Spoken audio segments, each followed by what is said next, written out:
André Manoukian et la musique, CIST, une histoire qui dure depuis très longtemps. Son père lui fait découvrir le piano et le violon dès le plus jeune âge avant qu'il n'entame des études de médecine. Et n'aille vendre des synthétiseurs et des orgues dans les supermarchés.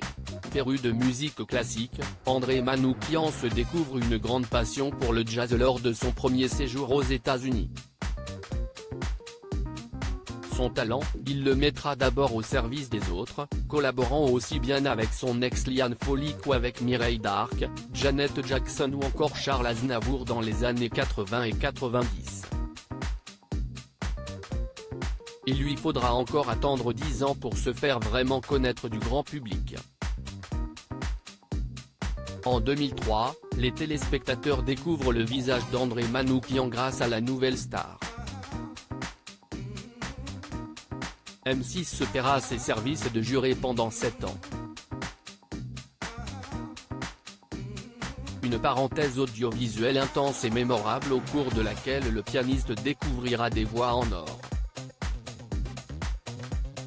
Ainsi de Myriam Abel qui remporte la 3e édition de l'émission et choisit finalement de poursuivre sa carrière dans la télé-réalité. André Manoukian n'hésite pas aujourd'hui à tacler le profil musical de l'ancienne candidate. 20 ans après, elle envoie toujours du lourd, mais si est une interprète un peu classique, juge le musicien en interview avec public. André Manoukian n'a pas non plus que des mots tendres pour un autre célèbre télécrochet. Pourquoi André Manoukian refuse de participer à la Star Academy s'il a prodigué ses bons conseils dans la nouvelle star et commenté l'Eurovision? André Manoukian n'a jamais joué le rôle de juré dans la Star Academy. Si est bien simple, il refuse clair et net de participer à l'émission.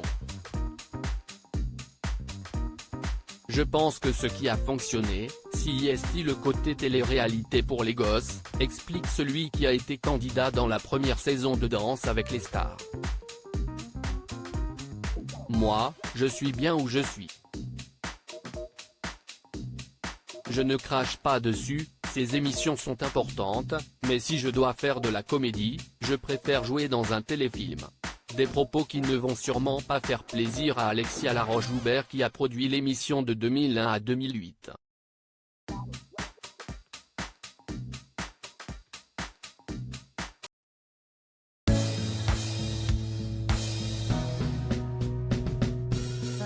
there's all times through the rough times